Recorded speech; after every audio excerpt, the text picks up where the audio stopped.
A gente vai falar hoje sobre as duas ofertas que foram apresentadas diante de Deus. Só que eu não quero enfatizar as ofertas. Você vai ver que o texto nem fala das ofertas, ele vai falar do caráter dos dois, de Caim e de Abel. Todo mundo conhece a história de Caim e Abel. Todo mundo sabe que Caim matou Abel, porque ele sentiu inveja do irmão, porque Deus aceitou a oferta de Abel e não aceitou a oferta de Caim. Mas por que Deus aceitou a oferta de Abel e não aceitou a oferta de Caim? Tem um grande mistério por trás dessa passagem.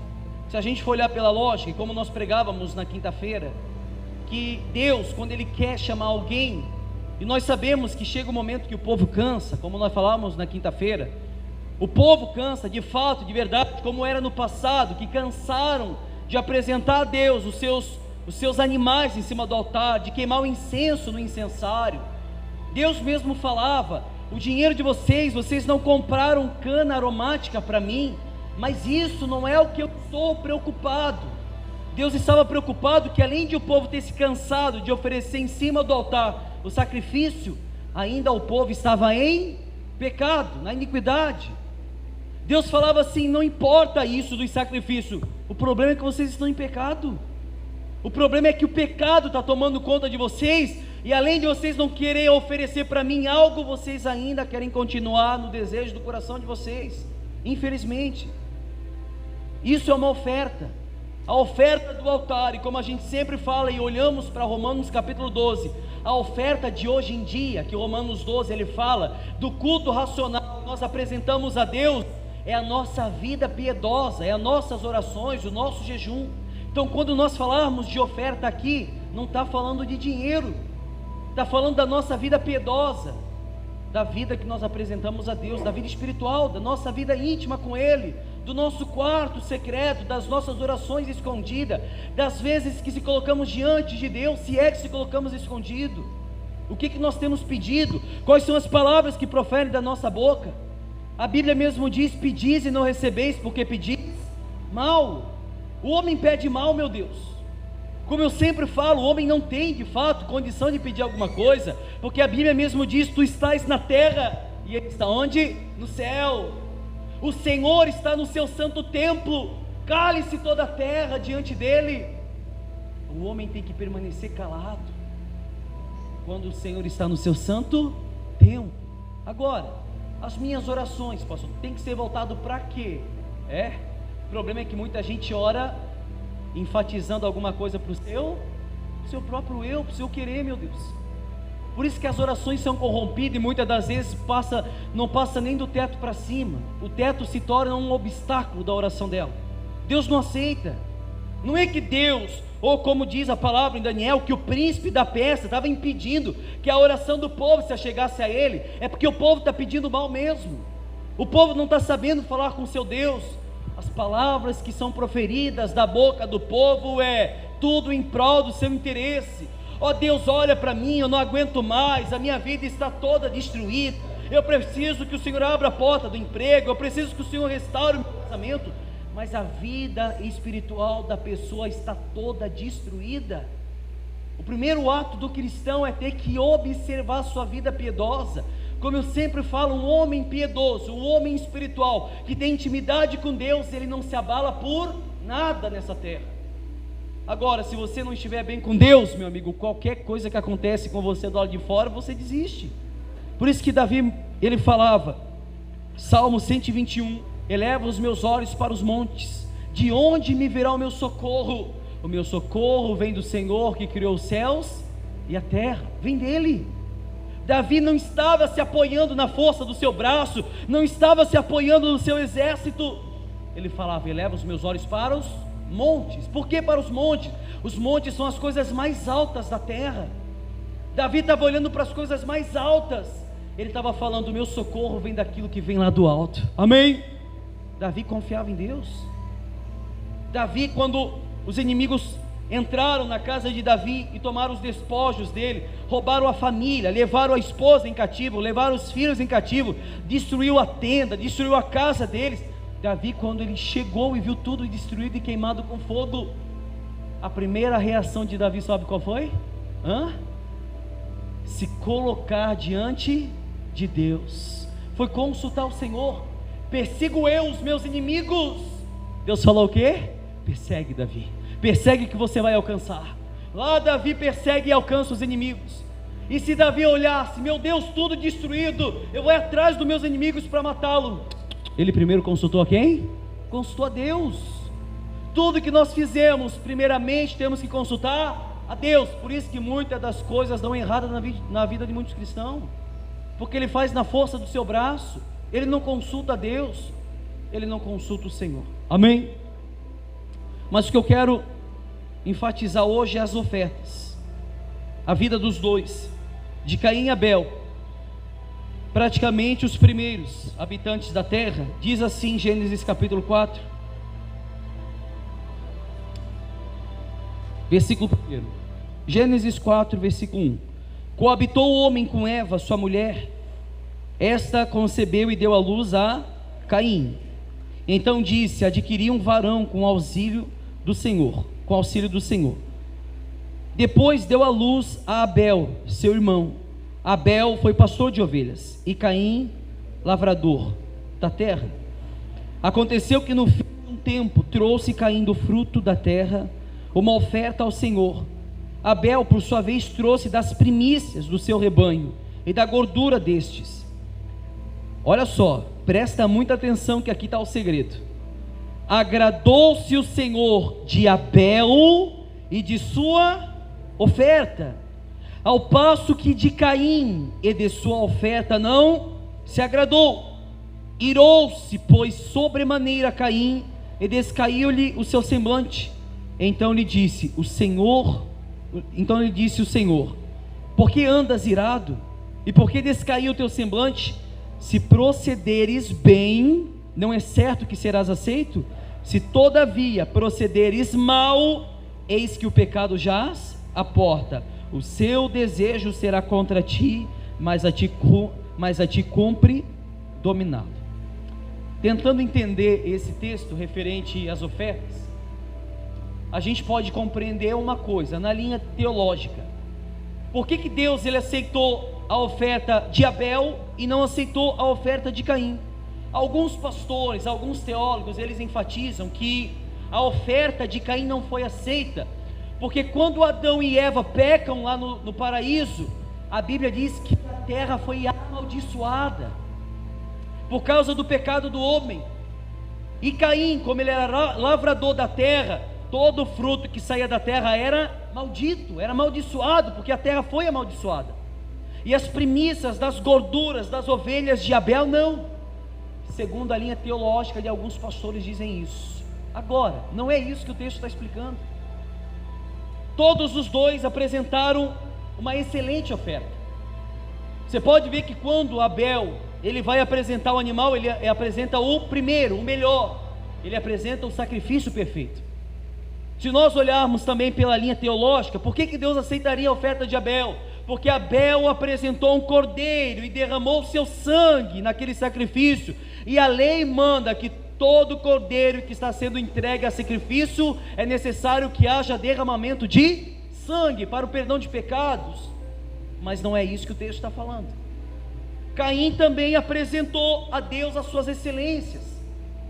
Caim também esperou brotar da terra os seus melhores frutos e apresentou a Deus. Mas não é a oferta o problema.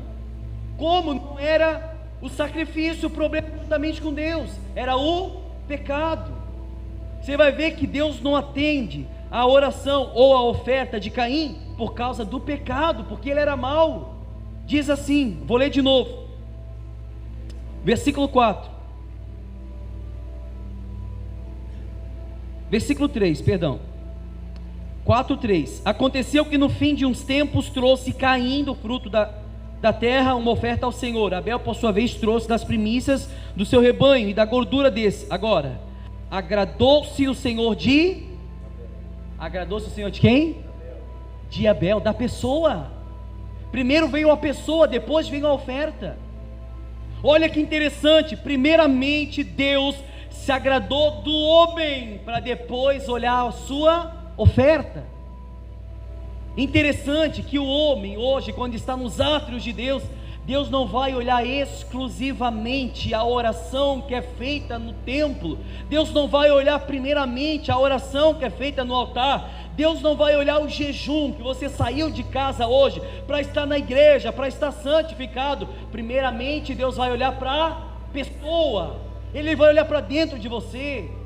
Quantas pessoas colocam seus despojos no altar, oferecendo aquilo que é sobra, colocando as suas ofertas, os seus dízimos, mas Deus fala assim: não é para isso que eu olho. Não é a oferta em si que Deus está olhando. Deus está olhando para a pessoa. Por isso que a Bíblia diz que Deus agradou-se, o Senhor, de Abel. Deus se agradou de Abel, porque a Bíblia diz que Abel era justo. Abel era justo. E a Bíblia diz que Caim era do maligno. Caim era do maligno por causa das suas obras, e Abel era justo por causa das suas obras. Primeiramente Deus vai olhar para o interior do homem, para depois ver o que o homem está oferecendo para ele. É ou não é? Por isso que eu sempre falo, nem todas as orações Deus, nem todas. A Bíblia mesmo fala isso. Nós pregávamos semana retrasada, Deus mesmo fala: para o pecador ele não vai se inclinar, mas ele vai atender a oração daqueles que andam no caminho da justiça.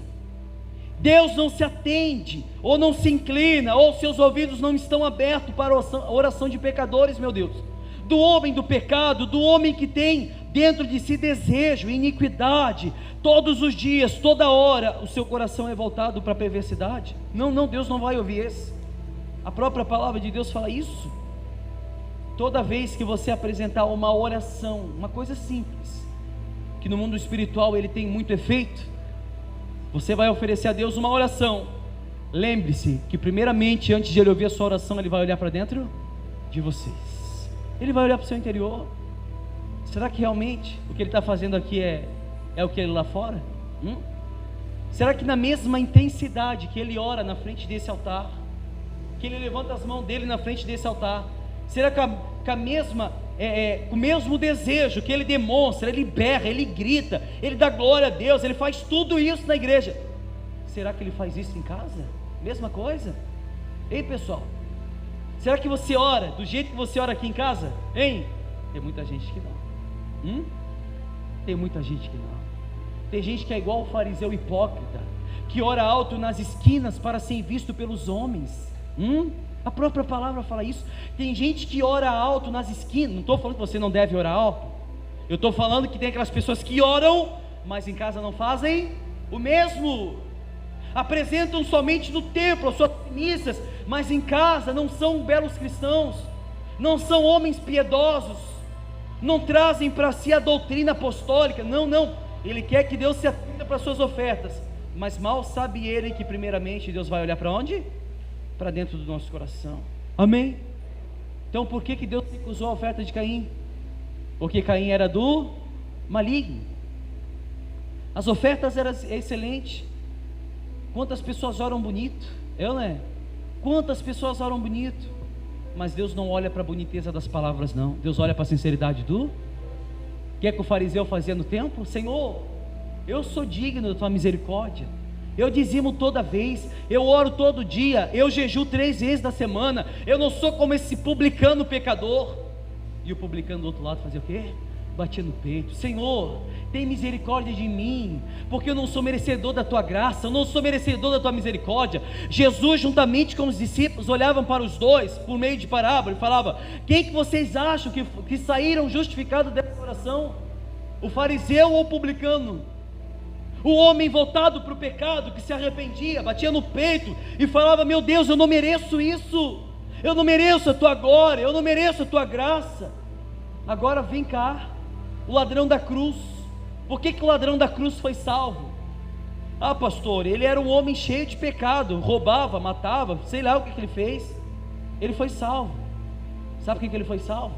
Primeiramente porque ele estava de frente com Jesus, e segundo, porque as suas palavras foram sinceras. Nós sim merecemos estar aqui, ele não. Ele reconheceu a miséria de espírito, ele reconheceu a sua miséria, Ele mesmo confessou: eu mereço estar aqui, eu sou um miserável mesmo, tudo que eu fiz eu estou colhendo nessa cruz. Mas ele falou para Jesus: lembra-te de mim quando entrares no reino. Jesus falou: em verdade te digo, hoje mesmo estarás comigo no paraíso. E aí, pessoal, não podemos dar ênfase para o pecado, de dizer: mas Deus salvou o ladrão da cruz que nunca foi para a igreja, que nunca se batizou, que nunca participou da ceia, que nunca estava em união com os irmãos. Mas eu vou fazer uma pergunta para vocês: vocês estão de frente com Jesus como ele estava? Ei, pessoal, será que você está de frente com Jesus? Será que Jesus chama você de amigo como ele chamou Moisés?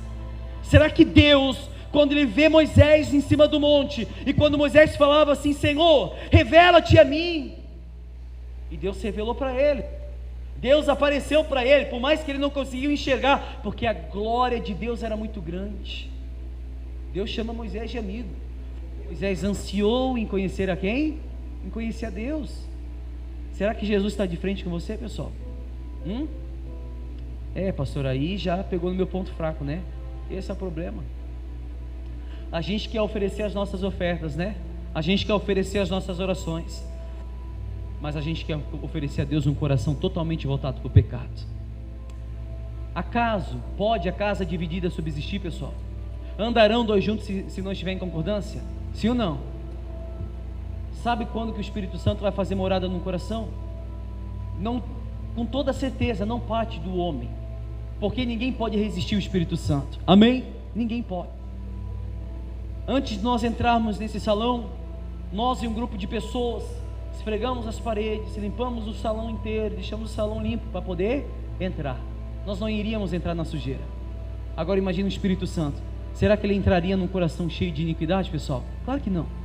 Claro que não. É necessário que o homem seja regenerado e lavado com a água da vida. É necessário, como está escrito na palavra, que o homem seja lavado com o sabão do lavandeiro.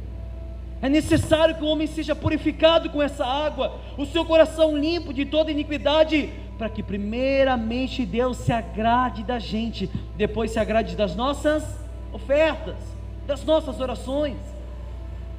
Infelizmente, oferecemos a Deus um culto muito ralo, oferecemos a Deus uma oração totalmente voltada para a gente e não voltada para Ele. É como a gente sempre fala dos louvores, tudo voltado para o homem, nada voltado para Cristo. Deus não aceita, meu Deus.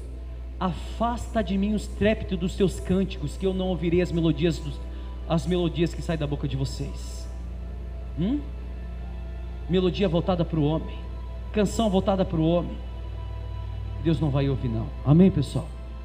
É como a gente sempre fala, infelizmente a igreja de hoje em dia colocou um Cristo dentro da igreja, que ele aceita tudo e todos, mas quando eu olho para a palavra, eu vejo que o Cristo das Escrituras não aceita tudo e todos. Ele abomina o homem do pecado, e ele abomina também aqueles que cometem a iniquidade.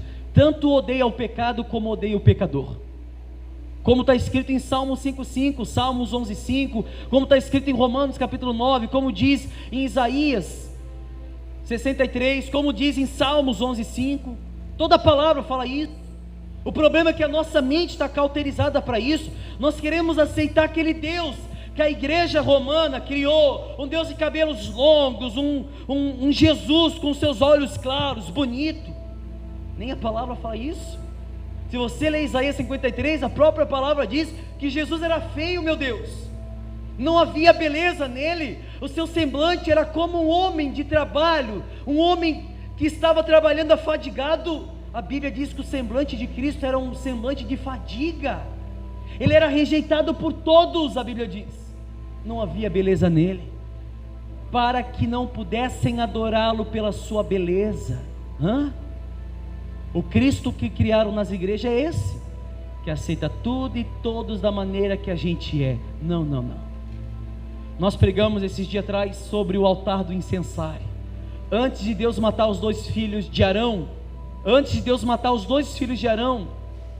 Deus falou para eles assim: vocês vão queimar o incenso no altar, mas o incenso não pode ser com fogo estranho, não pode ser um incenso estranho. Vocês vão ter que tirar a brasa viva do altar para apresentar a Deus o incensário. Deus falou para eles da maneira que era para fazer. Foram lá e fizeram diferente. Na mesma hora, não deu nem tempo de pedir perdão. A Bíblia diz que o fogo do Senhor fulminou os dois no altar, matou os dois, porque apresentaram da maneira deles, do jeito que eles queriam, sabendo que a palavra especificou a maneira que temos que apresentar a Deus as nossas ofertas, os nossos sacrifícios, as nossas orações. Morreram. E Moisés fala para Arão ainda assim: Arão, não chores por causa dos teus dois filhos não, porque se você chorar porque eles morreram, você também vai morrer. Você está querendo chamar Deus injusto, mas o que ele fez ali foi justo. Amém, pessoal? Ou seja, um Deus que não aceita tudo e não aceita todos da maneira que é. Não, ele já especificou como é que é o culto. O culto tem que ser voltado para Ele, as orações têm que ser voltado para Ele, e nós não estamos fazendo da maneira que é para fazer. Amém, pessoal? João 3,11, lá no finalzinho da Bíblia, antes de Apocalipse. Vocês estão entendendo, gente? Ah, pastor, mas a oferta de Caim era mal. Não está falando da oferta. Você pode ver que as passagens que eu vou mostrar para vocês agora não está falando da oferta, está falando da pessoa. 1 João capítulo 3 versículo 11 diz assim: porque a mensagem que ouviste desde o princípio é essa, que nos amemos uns aos outros, não segundo Caim, que era de quem? Era do maligno, e assassinou a seu irmão. E por que o assassinou? Porque as suas obras eram más, e a dos seus irmãos, e do seu irmão justo. Pronto. Por que ele matou Abel? Porque ele era do maligno, as obras dele eram má. A Bíblia diz que Deus fala para Samuel: Samuel, eu não olho como o homem vê, eu olho o interior. Caim oferecendo as suas excelências, mas Deus olhando lá dentro. Eu olho para a passagem de quando Jesus estava entrando com aquela jumentinha até na porta de Jerusalém, e o povo falava assim: ó, Hosana, Hosana nas alturas, bendito é aquele que vem em nome do Senhor. Todo o povo se maravilhando com Cristo passando com aquela jumentinha, e Jesus chegando na porta, meu Deus, na porta de Jerusalém, e os discípulos falavam assim: Senhor, que maravilha, todos te saudando. Jesus falava assim, em outras palavras: eles estão falando isso, sabe por quê? É da boca para fora, o coração, dentro do coração deles não está isso. Breve vocês vão ver Jerusalém ser destruída, vocês vão ver Jerusalém cair no fogo, o templo ser derribado, vocês vão ver o povo de Jerusalém ser levado como escravos aos inimigos. Todo o povo gritava: Hosana nas alturas, bendito aquele que vem em nome do Senhor. Tudo da boca para fora, o coração era podre, eles não se arrependiam, eles estavam na iniquidade, no pecado. Por isso que eu sempre falo: culto em pecado Deus não aceita. Como se eu tivesse em pecado. Se eu tivesse em pecado, meu amigo, eu poderia aqui estar falando várias passagens bíblicas para você e você até aceitar, mas eu digo uma coisa para vocês: é sem espírito.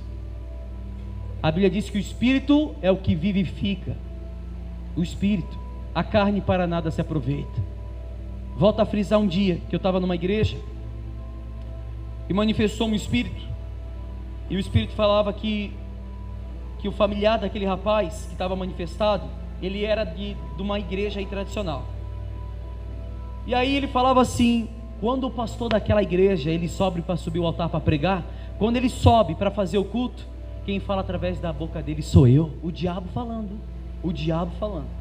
Quem sobe aquele altar para falar através da boca dele sou eu. Eu falei: mas peraí, não é a palavra de Deus que está sendo pregada? Sim, mas eu prego a letra. Olha o diabo falando. E aí eu logo olho para Tessalonicenses, que Deus envia o espírito do erro para que creiais na mentira. O diabo usa os seus servos no altar, como diz João Calvino: se Deus querer abençoar uma igreja, Ele coloca um pastor bíblico nela, amém? Agora, se Ele quer amaldiçoar uma igreja, Ele coloca um pastor de entretenimento. Um pastor que brinca, que cria argumentos para atrair interesseiros. João Calvino fala isso. Ou seja, a igreja de Cristo Jesus tem a base, tem a firmamento, tem toda a estrutura voltada para Ele. Todo homem que está na terra, no mundo hoje, e vem para Cristo, quando ele se converte de fato e de verdade, quando o Espírito o constrange diante dos seus pecados, ele não se torna mais a mesma pessoa, porque a Bíblia mesmo diz que o Espírito Santo aformoseia o rosto, o próprio Espírito Santo. É só você pegar uma foto sua, quando você era do mundo, e olha você hoje, totalmente diferente, você não se conhece mais, sim ou não? Você era outra pessoa quando estava no mundo, porque era um outro Espírito que habitava dentro de vocês. Hoje eu creio que é o Espírito Santo, assim é a minha fé, amém? Por que Deus não aceitou a oração de Caim? Porque ele era do maligno e as suas obras eram más, voltada para a iniquidade. Ah, pastor, a semana toda fiz tanta coisa de errado, aí faltando 5 minutos para começar o culto, a pessoa chega, ou talvez chega depois do culto, passou 5 minutos, passou 10 minutos. Você acha que Deus vai atender, pessoal? Não vai atender, pelo amor de Deus. A nossa vida piedosa começa em casa. Nós temos que se preparar em casa. O nosso culto começa no seu lar, na sua casa, com a sua família, como a gente sempre fala, para que quando nós estamos diante da presença de Deus, o nosso coração já está aberto para a palavra dele. Olha a facilidade de uma pessoa que é de Deus, que cumpre com o ministério de Deus na vida dela, e o reino de Deus está instaurado sobre ela. Quando ela vem para o culto, olha a facilidade que ela tem para absorver a palavra. Olha como ela é sensível para a palavra da verdade. Olha como ela aceita positivamente a palavra da verdade, porque antes de estar aqui ela se preparou. Domingo, um dia de folga. Tem gente que critica os adventistas porque eles guardam um sábado, né? Mas o sábado deles inteirinho é voltado para Cristo. Ah, pastor, mas nós guardamos domingo. Você sai com o cachorro, sai com a esposa, sai com não sei quem, faz tudo e tudo que você puder fazer, você faz. Aí chega no culto, meu amigo, e quer que Deus ouve você? Não vai ouvir, não adianta. Ele quer um povo preparado, um povo redimido. Ele quer um povo que realmente nasceu de novo. Necessário vos é nascer de novo. João capítulo 3. Nicodemos era príncipe dos judeus. Ele era um homem voltado para a lei. Ele conhecia toda a lei. Ele era instruído, erudito. Nicodemos conhecia toda a lei. Mas Jesus falou para ele: isso não é o suficiente. Necessário, Nicodemos, é nascer de novo. Nicodemos fala assim: como pode eu, sendo velho, voltar ao ventre da minha mãe e nascer de novo? Jesus fala assim: tu és príncipe dos judeus e não sabes? Necessário é a gente nascer de novo, amém? Ah, meu amigo, tem tantos Judas dentro da igreja, infelizmente, tem tantos Judas dentro da igreja, e tem tantos Pedros, na sua primeira instância dentro da igreja, o Pedro explosivo, que Jesus chega um momento e fala para Pedro: Pedro, primeiro te converte, rapaz, depois tu vai testificar para os teus irmãos. Certa vez Pedro fala para Jesus: Senhor, se o Senhor quiser, o Senhor não precisa passar pela cruz. Jesus fala para ele o quê? Para trás de mim, Satanás. O diabo usou a boca de Pedro. E aí, gente, Pedro, um discípulo excelente, que foi firmado a igreja sobre o nome dele. E aí, pessoal, para você ver que não é o que nós somos diante de Deus, mas o que é o nosso oculto, que Ele possa enxergar quando nenhum dos olhos está sobre nós. Ninguém, por mais que os olhos da nossa esposa, dos nossos filhos, dos nossos amigos não estão diante de nós, mas os olhos do Senhor estão sobre o justo e sobre o ímpio, para dar a cada um segundo o fruto das suas ações. Os olhos de Deus estão sobre a nossa vida. Ele quer um povo eleito, meu Deus, e o povo eleito é aquele que se santifica na verdade. Santifica-nos na verdade, porque a tua palavra é a verdade, é a palavra da verdade. Através da palavra, o próprio eleito de Deus, ele é santificado pela palavra. É a palavra que constrange, é a palavra que purifica.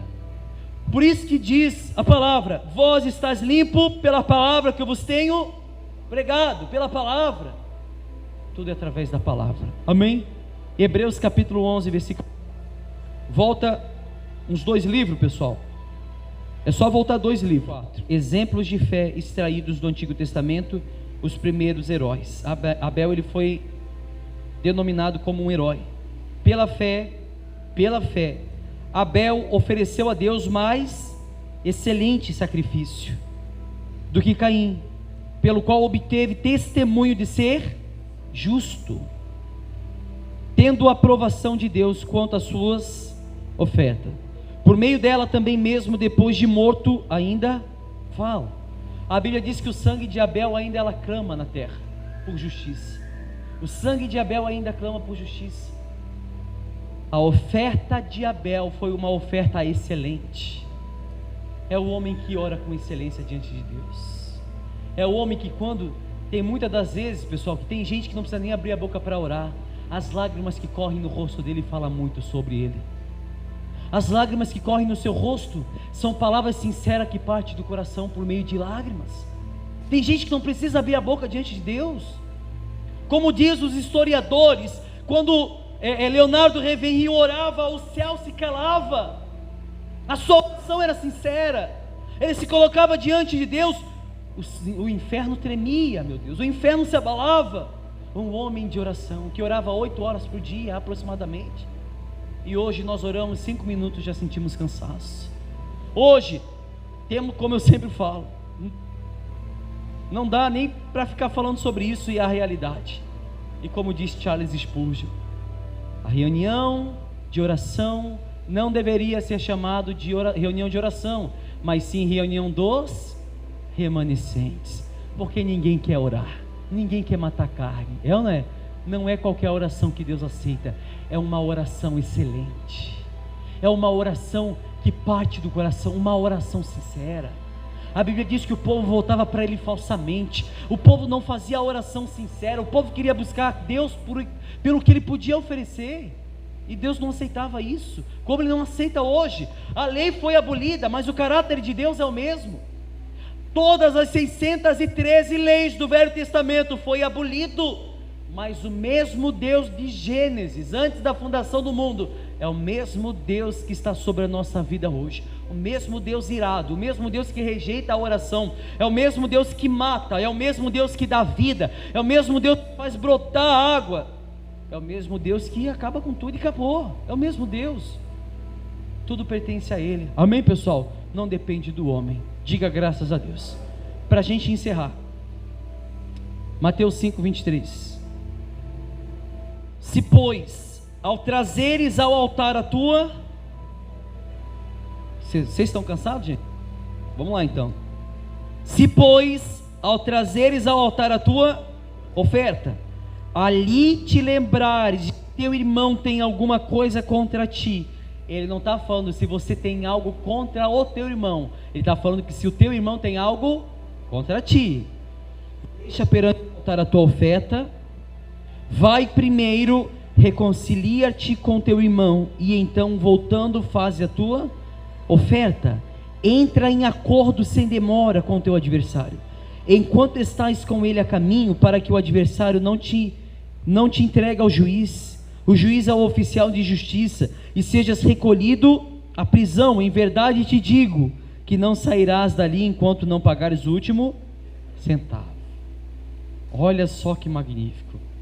Se quando vocês trazerem as suas ofertas ao altar e colocar diante do altar as suas ofertas, e lembrares que o teu irmão tem algo contra ti, vai, deixa a tua oferta e reconcilia-te com ele. Reconcilia-te depressa, antes que te entregue ao juiz, antes que te entregue ao tribunal de justiça, antes que eles entreguem vocês, para que vocês não fiquem presos na prisão, e vocês só saiam de lá quando pagarem o último centavo. Olha que interessante, a oferta só é aceita quando o meu coração é limpo. Se eu sei que tem alguém contra mim, ou eu contra alguém, não adianta eu oferecer a minha oração, não adianta eu oferecer o meu jejum, não adianta eu nem vir para a igreja, não adianta, porque se eu vim e fizer minhas orações, Deus não ouve, eu estou perdendo tempo nesse lugar. Pastor, mas eu estou ouvindo a palavra. Se você guarda mágoa no seu coração, se você guarda rancor, que palavra que te constrangiu, meu amigo? Que palavra que foi? Porque não foi a palavra do evangelho, não. Aqueles que estão colocando a oferta no altar, estão colocando a oferta com pecado, ele é considerado como Caim, um homem do maligno, um homem do pecado. um homem que é voltado para o mal. Não tem diferença nenhuma. Se eu tenho algo contra alguém, é necessário que eu vá, peço perdão. Pastor, mas eu pedi perdão e a pessoa não quis, aí o problema é dela, amém? Você fez a sua parte. Agora, pastor, eu não vou porque foi ela que me fez mal. A Bíblia fala que quando lembrares que o teu irmão tem algo contra você, é ou não é? Foi ele que fez mal? Vai, peça perdão. Se ele não quiser aceitar, não tem problema, você fez a sua parte. Mas lembre-se de uma coisa: Deus não vai olhar primeiramente para oferta, mas sim para pessoa. Amém? Vocês entenderam, gente? Essa é a palavra que eu tenho para deixar para vocês. Quando vocês se colocarem de joelho diante de Deus, olhe primeiramente para vocês e vejam se vocês estão aptos para fazer essas orações. Ah, pastor, mas eu sou pecador. Não dá ênfase não, meu amigo. Não dá ênfase não. Porque todo homem que quando está em pecado quer orar, ele sempre fala, todo mundo é pecador, pastor. Mas ele não quer se libertar, é ou não é? Porque ele está em pecado, ele acha que todo mundo é igual a ele. Não, não. Tem gente que é muito mais excelente do que você imagina. Tem gente que ora mesmo. Tem gente que tem intimidade com Deus mesmo. Tem gente que você consegue enxergar Cristo na face dela. Agora tem gente, meu amigo, que, sinceramente, hein, pessoal? Não vou falar não, né? É como a gente sempre fala, ela é santa, é o Satanás, infelizmente. Mas é verdade. Se a Bíblia comparou Caim como se fosse do maligno, quem oferece uma oferta profana também é do maligno. A mesma coisa, não muda nada. Porque eu mostrei na palavra para vocês as duas maneiras de entregar a oferta: o homem justo e o homem voltado para o pecado. Amém? Quem entendeu faz assim. Vamos aplaudir Jesus bem forte, que ele merece.